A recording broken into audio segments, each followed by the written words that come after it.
What's up, everyone? Snyder here. Thanks for joining me today.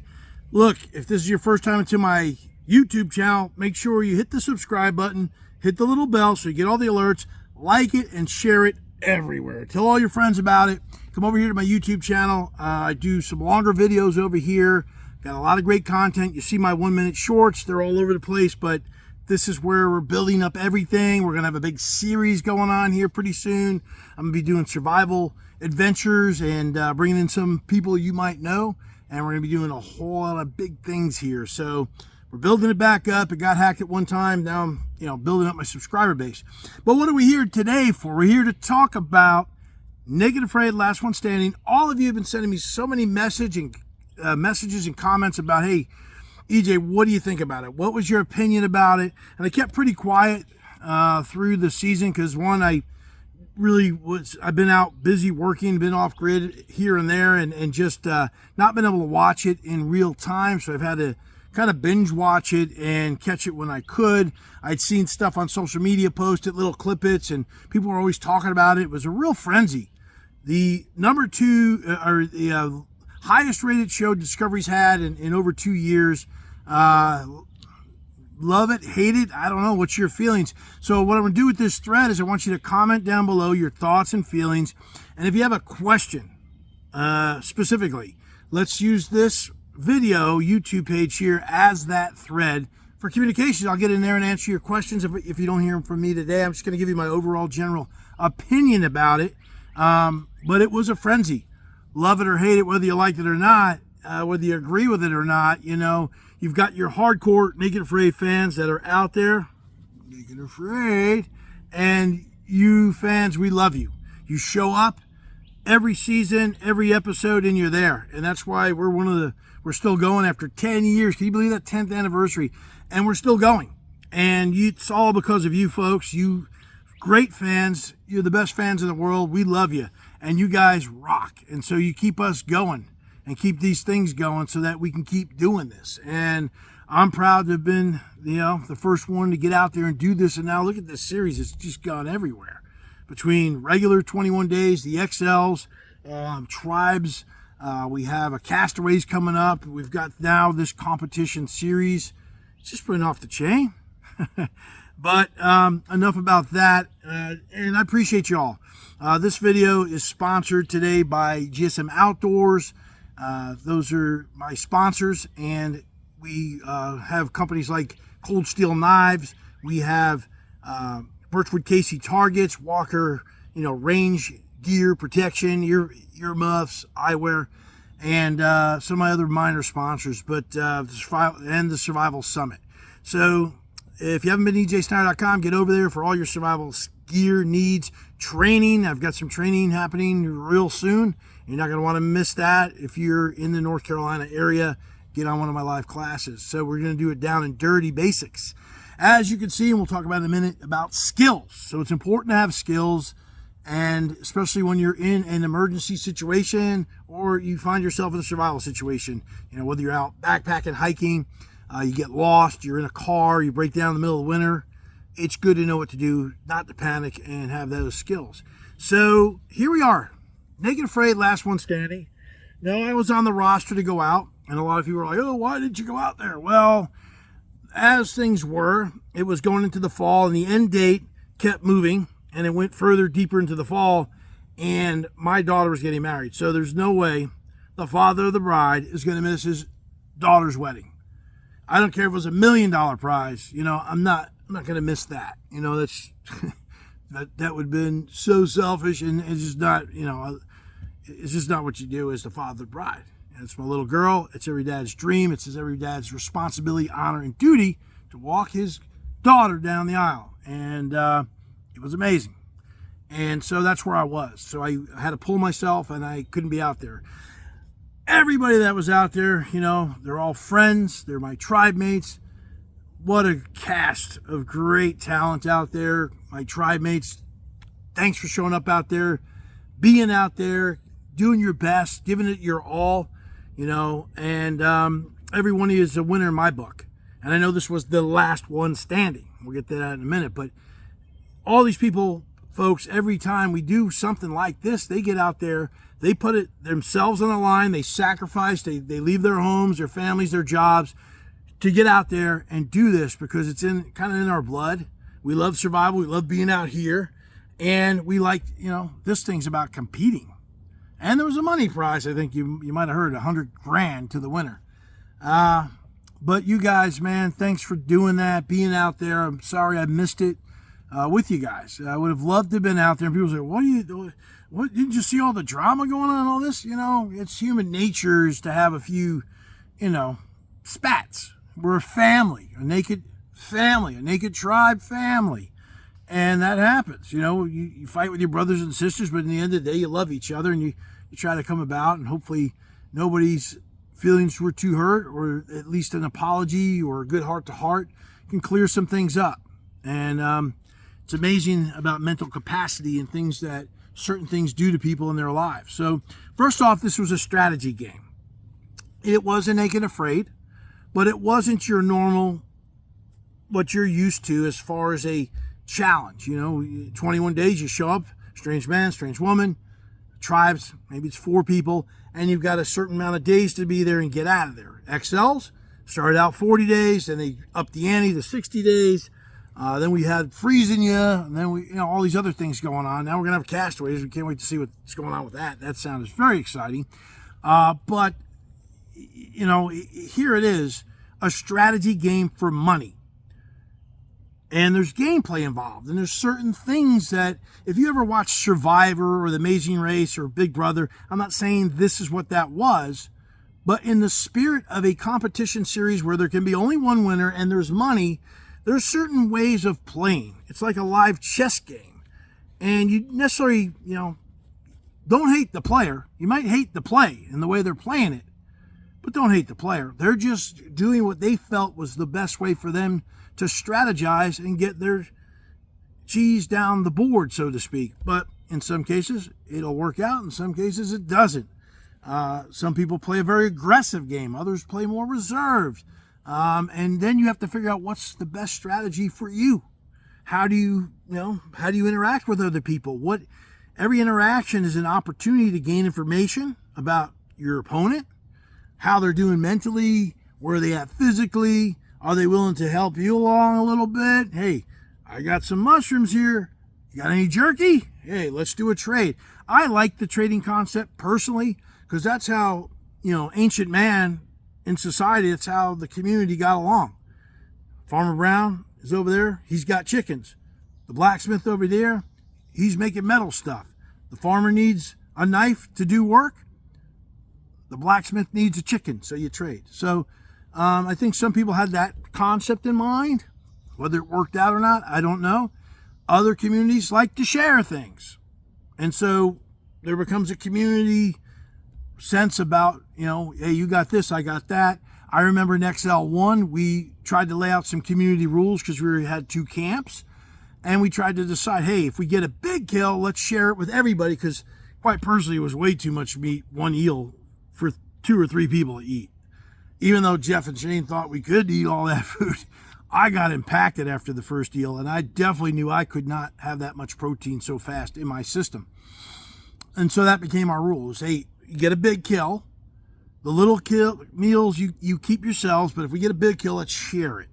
And as we were going, me and Jeff were under the, maybe they're not bringing it in. Do we keep we start keeping meals ourselves because they're doing their strategy was slower paced than ours. Ours more aggressive. But we were humans, and in the end of the day, we didn't want to do that. And then a lot of people got mad because I went over and they were eating this ray. And it was a pretty good size ray, and they didn't share with me. But I would have liked just a taste because I hadn't had ray at that point. The only ray we had caught, we had given to the team when they first came in. So what we did then, I didn't take no offense to that. It was quite only big enough for the 6 or 7 of them that was there. And so I didn't take any offense to that myself, but a lot of people were, I didn't share with EJ. But we had some rules established. And so maybe in this last one standing, maybe teams need to come together and maybe they want to establish a rule base. And how are we going to play this? Are we going to, people talk about honor and playing with integrity and that, and nothing stops you yourself as an individual playing that way.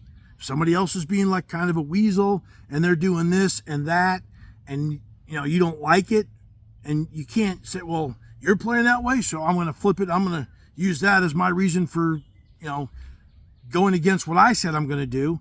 That's an individual decision.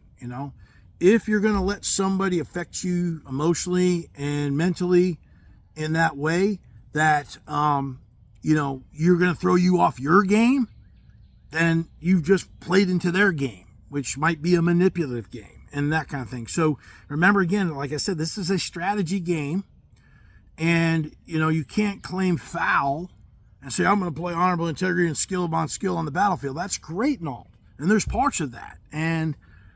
But because they're playing a way that you don't agree with, and then you find it maybe, and that's on them. That's their conscience. They have to see that and play that way. But it doesn't mean that strategy is wrong. And how you deal with it, you deal with it. We've seen ways people deal with things. And sometimes it doesn't seem very flattering or whatever. But I can tell you, I know those men individually, each of them, and I've been out there with them. I've been partnered with them. There isn't a single individual that was out there on Last One Standing that is evil, or they're labeled bully or any of these things. You can say their actions are that way. You could say what you want. All that we're talking about comes down to perception and how you perceive it. On one side of the coin, you could say, yeah, they're being bullies. On another side of the coin, you could say, whoa, they're just giving him a little bit of his own medicine. So it just depends which way you're looking at the coin. It's about perception. If you perceive this individual's gameplay of getting all the items and keeping them so he could maybe trade them or keep the ball out of the hands of the other team, that's not my gameplay. But if that's the way they feel that they need to play to get an advantage and get further down the road, because what happens if you don't have certain survival tools, your survival is going to be a lot harder. You're not going to be able to skin animals. You're not going to be able to do certain things, build things properly, keep yourself from the elements. All these things have cause and effect. And if you choose to play that way, don't complain about when you start getting a taste of your own medicine. It's that simple. If they're not sharing with you, what did you do to cause that? Maybe you have to make an adjustment in your game. Playing a strategic game, you have to be flexible. You have to adapt and overcome. I'm an old military guy, so I'm going to look at strategies like know thy enemy. Keep your friends close and your enemies closer. Anytime someone speaks, or I'm making an assessment on everybody, where's their fitness level at? Where's their head at? Are they missing home? Is it really beating them up? Because it is a stressful situation out there. So let's talk about that a little bit. So for one, this is a phased game. So you start out 21 days, you're handcuffed to a partner. If they leave, you're gone. That's not good. So you have to survive that. You're also surviving the elements, weather, terrain, wildlife. You have to get food, water, fire. You have to do all the tasks. That beats you down. You got to keep that going. So your first 21 days is basically you're just trying to get to the next stage. And you have to do that by working with a teammate and getting there. Now, would people benefit from an alliance? Hey, I'm going to go over to Camp C over here where there's 2 people. Let's all join forces. Let's work on finding items. If you guys find the food cache, let's share it. See how big it is and see then if we want to share it with anybody else. But I think there's a lot of advantages in making an alliance early and helping get along down the road a little further. There's strength in numbers. There's more hands to do things. And it's going to get to a point where, like the phases we saw, as it was partners, then it went to kind of groups and you had to sleep together, live together. They changed it up. So now you have to if you don't know the other individual possibly in your camp, you got to get to know maybe a stranger and try to make a bond. You're going to want to understand their capabilities and skill set, because when it comes down to task, well, then that's on you as an individual. But some were, there were team tasks that they had to get through and keep moving. So you're on the 21 days with a partner, then you're in a group kind of a thing, and then you're doing group tasks, and then it gets to the individual piece where it gets real. And that's when you as an individual can only worry about yourself and your skill set. Once the challenge is over, then you go back to your camps, your living, and figuring out, we got to eat still, we got to get water, we got to keep moving, we got to keep our health good, because it's a long haul to do 45 days under that mental stress, that physical stress, that emotional stress. I know Steven, and he wears it like me, his emotions on his sleeve. He takes everything to heart. He was going through I felt so bad. He was going through such personal, emotional dilemma through some of the actions of others, and they were affecting him. And you can't say that's not affecting your game in a competition, in my opinion. I'm not putting words in Steven's mouth. I'm just saying, I know my brother, and he was really hurting, and it affected him a lot. And, and all we can do is look back on it, but I really felt for him, because those tears were real, and I could feel his spirit. He was hurt, because he really takes friendships to such a level. He cherishes them, and he's just as real a guy in real life. If you ever met him, that family and friends are important to him at such a level. And so that was, for me personally, watching that was tough. I spent a lot of time with Steven out there. I've slept next to him. We've been partners, and that hurt me. So it's tough out there. It's a drudge. It's a competition. You have that stress. You got to perform, and you got to be on point, because you got some really serious skills going on.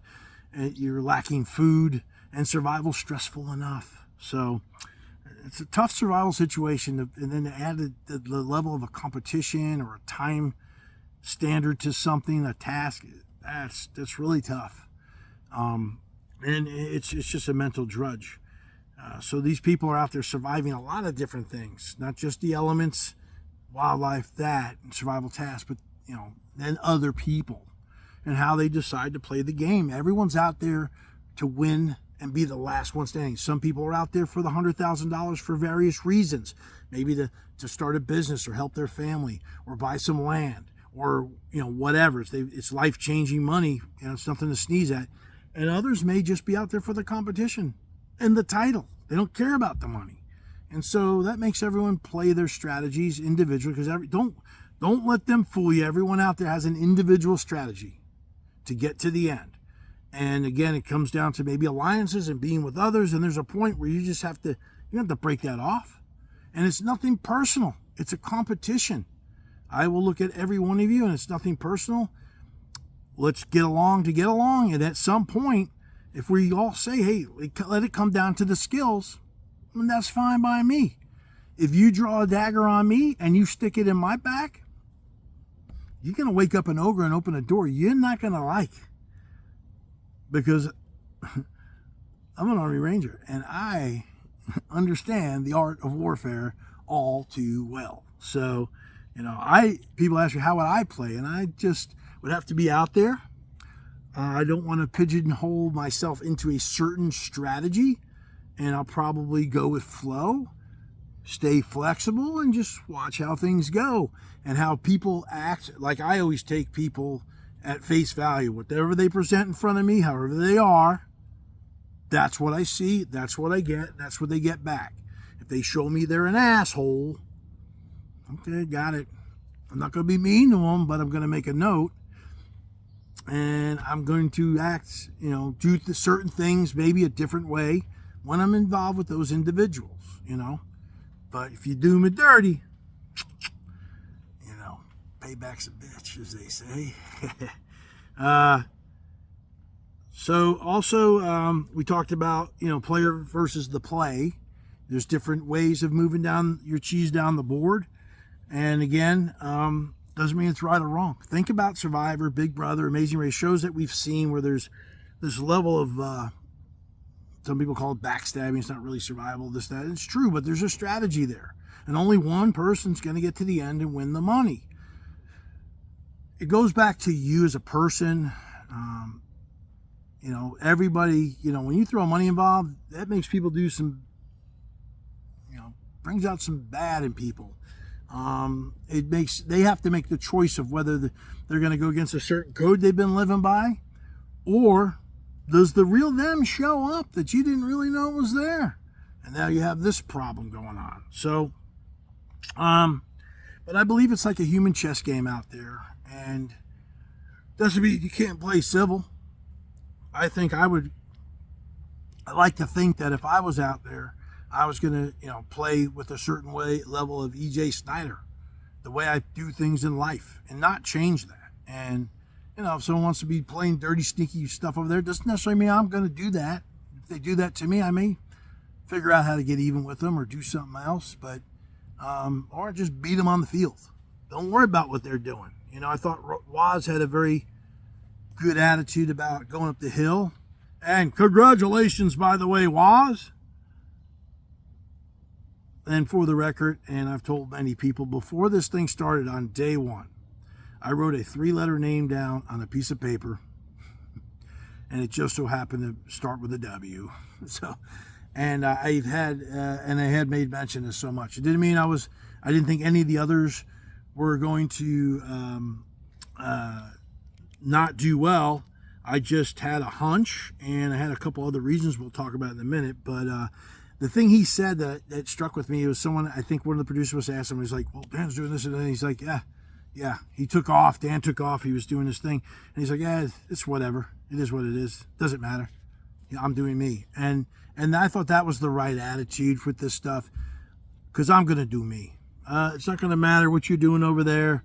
If I'm working on a spear, I'm focused in on my spear, making my spear correct to the task at hand.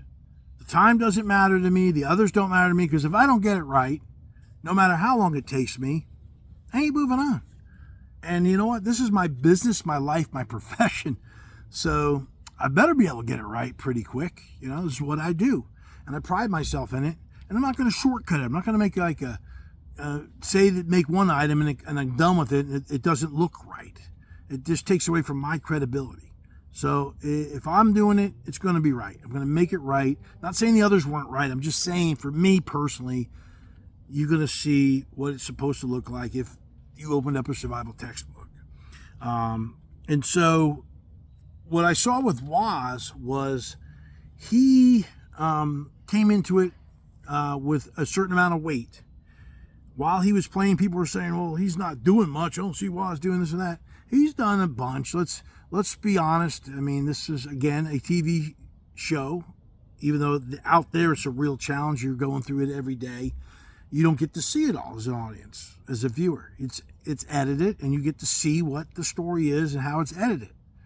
I've been out there personally with this man, and I could tell you he's not lazy. He's not just going to sit around. He's going to do his work. But he kept a low profile game up in the front. He got along with whoever, and he had his certain bonds that he had, and they used that to help themselves all get further down the way.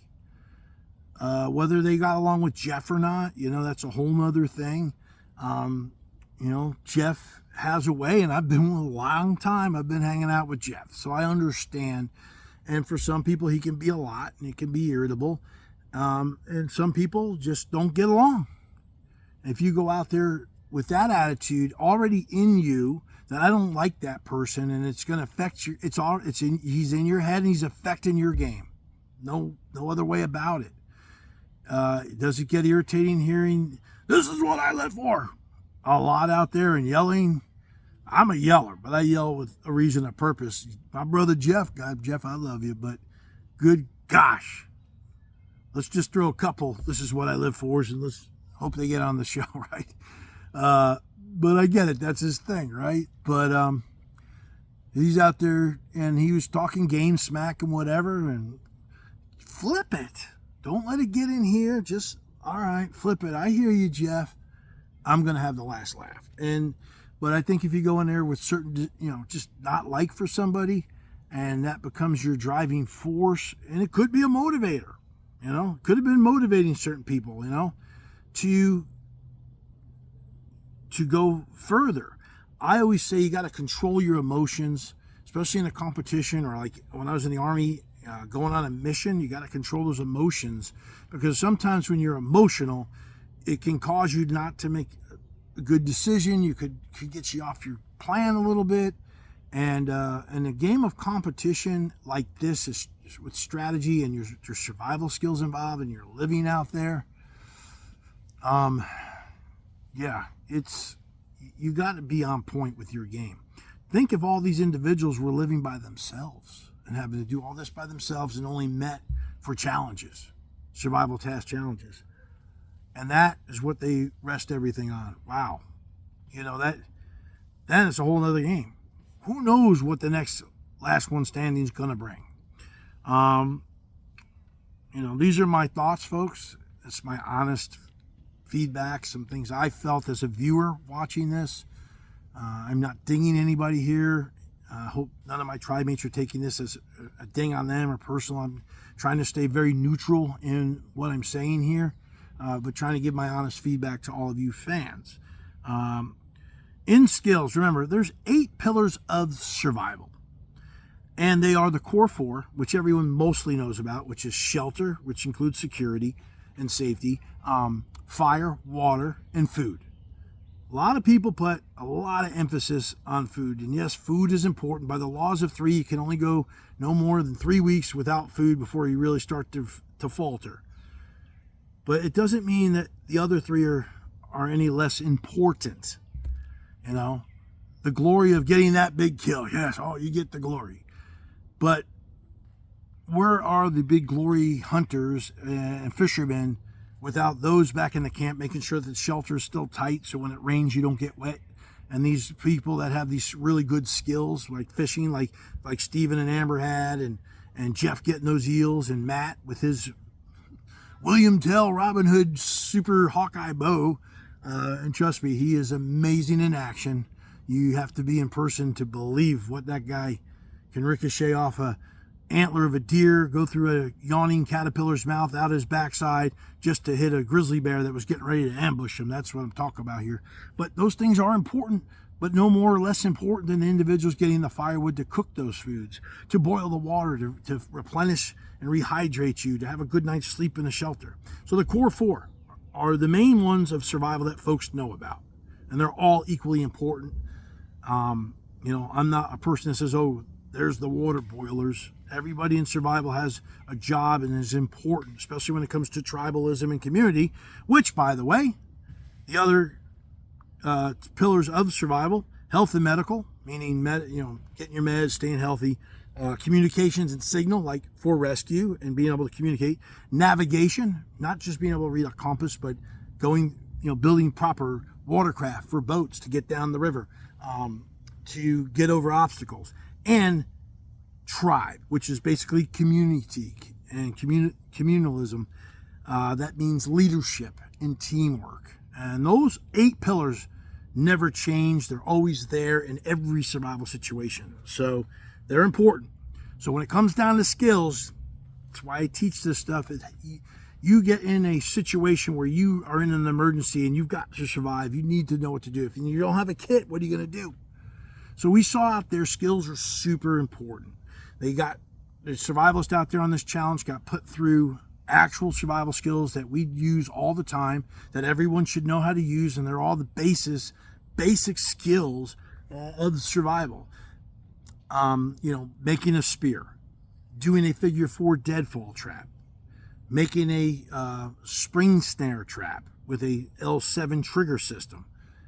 What else did they have? They had fill the gourd. Gourd's a way to, in the field, have a canteen, or you can get a piece of bamboo and make a canteen. But the gourds are amazing. They use them in Africa all the time.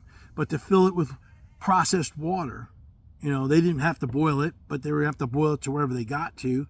But to figure out a way to fill the water, that was a really neat little challenge.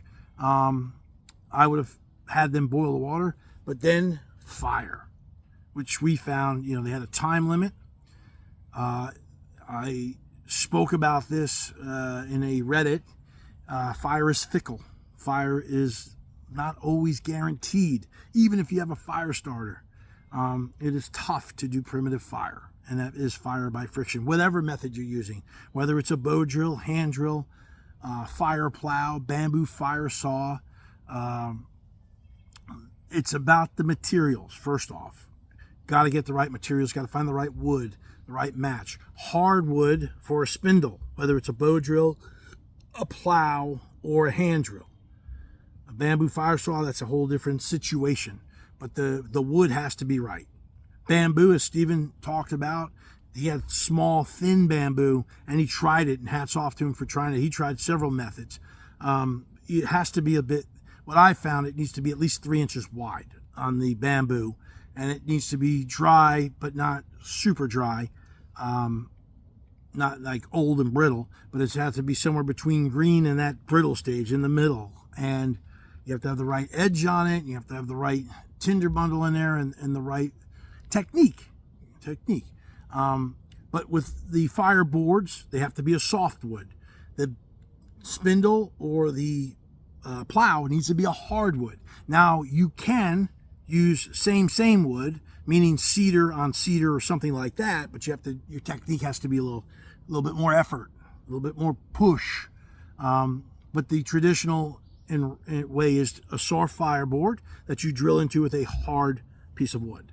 And you check it like they were doing with your thumbnail, making sure it's soft enough and whatnot, or at least knowing the species in the area that what combo works. Then you have to prep them and make sure your kit's completely right, the right height on the spindle, the board's the right thickness. You know, for a bow drill, you want it about the size of your thumb, which is about an inch or so.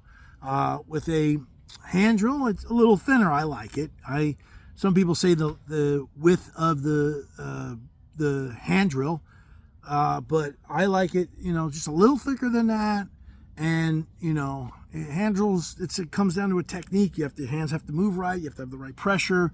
You have to stay on it. And I've seen some people knock them out like so fast. For me, I like to add a string to it with a pedal and call it a gas pedal hand drill. That works great for me.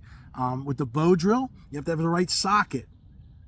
You have to have the right spindle. You have to have the right cordage. Paracord is really not a great cord to have for a bow drill. It does work. When I have a paracord, I like to get sap off a tree and make it gummy and sticky so it grabs onto the spindle. But you adapt, you overcome. You have to have the right size bow. Can't be too short. Some people, I've seen them do it with a short one. And some people do it with a long one. I like them just right. Not too long, I'm not very coordinated. When you have your socket, it can be a shell, I've seen all kinds of stuff. Another piece of wood with board in there. It can be a bone, anything. When you have your hand there and you're pushing your forearm up against your shin bone, positioning is everything. And spindle needs to be straight up and down. You need to be right over top of it. You need to have your socket with the right amount of pressure. You're listening for sound, watching for the black dust, a certain smoke, and then you kick in, and you start off slow and smooth, and you're building up that heat and that friction, and then you just crank it in, and then the environment has a lot of factors. With the fire triangle, we're talking heat, right? Oxygen, and heat, oxygen, and fuel, okay? So, and heat is ignition. So fuel is the wood, oxygen is air getting in it. And so when that triangle's broken, it doesn't work all the time. So, we saw people in the shade, and we saw people out in the sun. Out in the sun, your materials are going to heat up easier because they're getting that heat from the sun. The sun's helping you. But when it gets cloudy, where you're in the shade, that's a little bit of an enemy to a friction fire. You have some wind going on. If you're at altitude, they were kind of at 600 feet, I believe, above sea level. But when you start getting in altitude, like 3,500 feet, like I was in Bulgaria, the oxygen's not so great. They had a storm coming in, so there was some moisture in the air. And so all those factors play into friction fire. And you have to have all those things right, a little bit of luck. When you get an ember finally, you just need to fan it with your hand. Don't blow on it, because a lot of times your breath, even dehydrated, has moisture in it, and it's going to get on there, and moisture and water is the enemy to fire.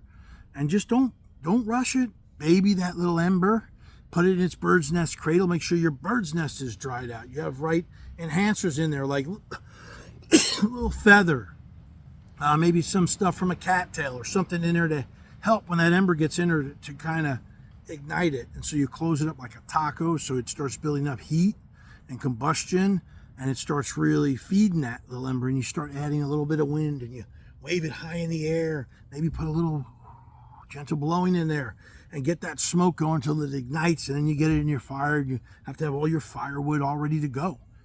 Once you have that tinder bundle up in the flames, that's not the time to get your wood. You gotta have it ready to go. So fire preparation, your kit, and then if your kit's not going for whatever reason, it gets caramelized, you see it gets black on the end, kind of shiny, got to clean that off, got to make it fresh, cut a new hole, and start again. Like Gary was cutting up on the end, give it some more friction. Some people like big fat spindles. Some people, like to go with more speed. It's just techniques and what works for you.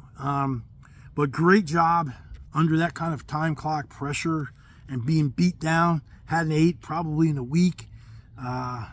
You can get smoked on it. I've been there. I know it. Bulgaria, season 11, episode 6, Alone, as they call it, solo now. Lonely Like the Wolf. I had to do friction fire, and I had everything coming against me. And then I remember one night out there that I don't think played on the episode, I lost my fire. I missed the window between 1 and 3, which was the hottest part of the day. After that, success gets very tough to get the fire back. And I had to stay out there for 14 hours in 28-degree temperatures. I didn't have a pelt. I didn't have a fire. It sucked. That was a long night. And then I was traveling, 2-day extraction, and I had embers in my pot, and they went out. And you saw a little bit of that with Waz and Dan, and they had to figure something out, find an ember, get it going again. But that's a horrible feeling when your embers aren't working. And then you got to bow drill again, and then you know it's going to be cold, and you're just like, ah! You don't want that. So my point is on skills. Yes, it's a competition. You need them to get to the next level. But out there in real life, when you need them, you want to be able to count on them when you need them most. So don't ever take survival skills for granted. That's why if you go to my website, ejsnyder.com, I've got tons of videos there for purchase on all things of survival. But I have my Outdoor Survival Skills series. It's a great deal. It's 14 and a half hours of EJ teaching you basic survival skills. I filmed it during the pandemic. It's literally 11 films, all the basics, extras, all that stuff. And then, there's some other stuff over there. I also offer live training because this stuff's just too important. There's 3 things in the world I wish for everyone to be able to do. Swim, because it'll save your life.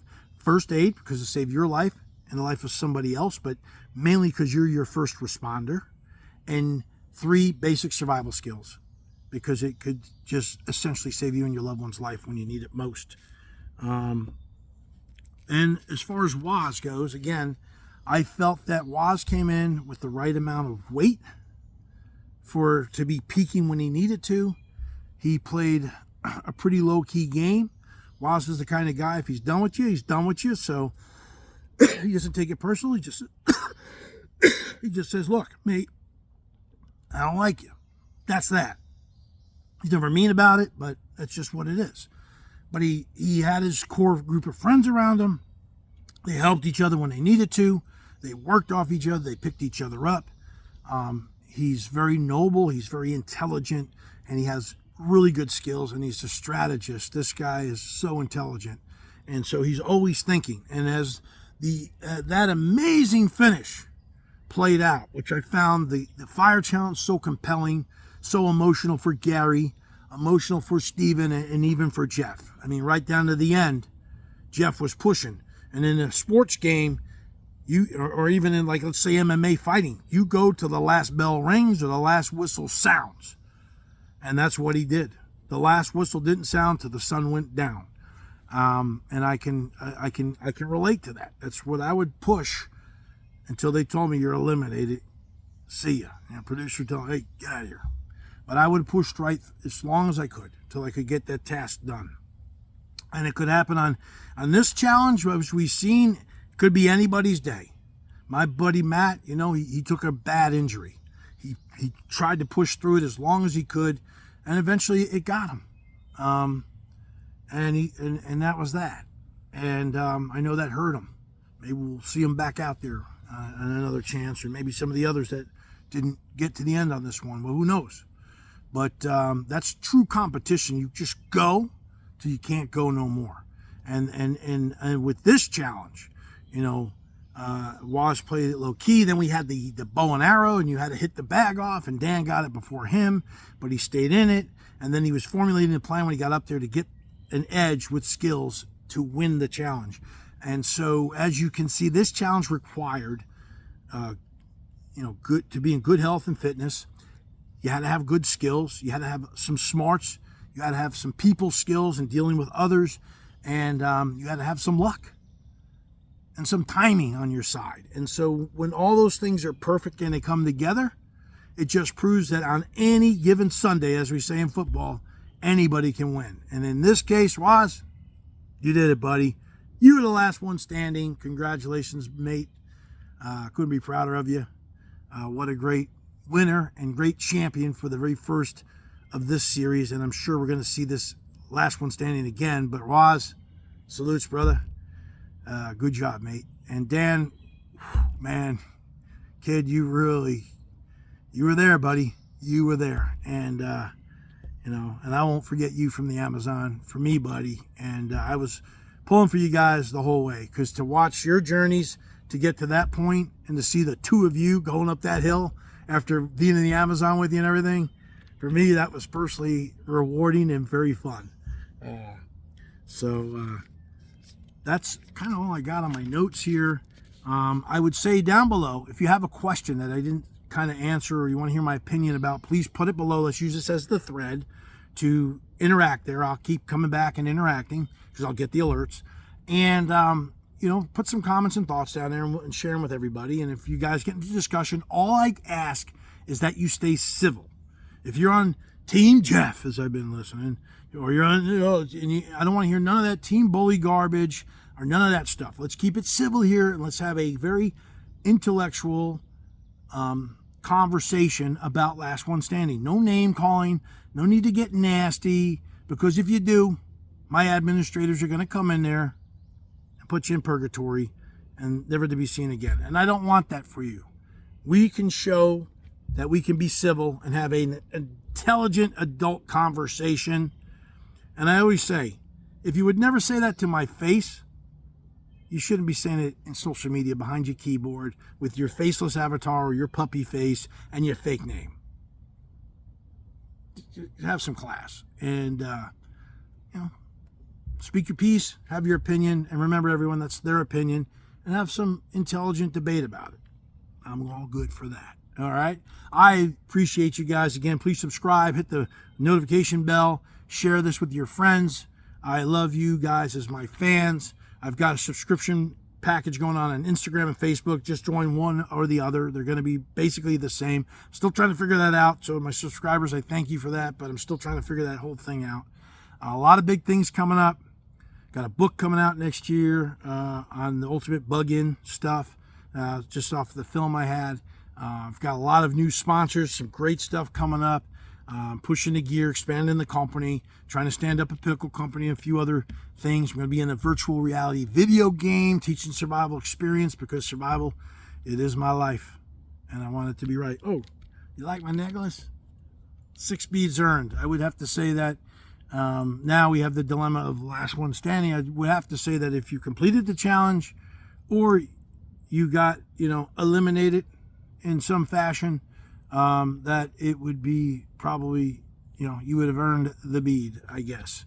I'll leave that elimination bead up to debate for others. But, if you're wearing one of these, that means you made it.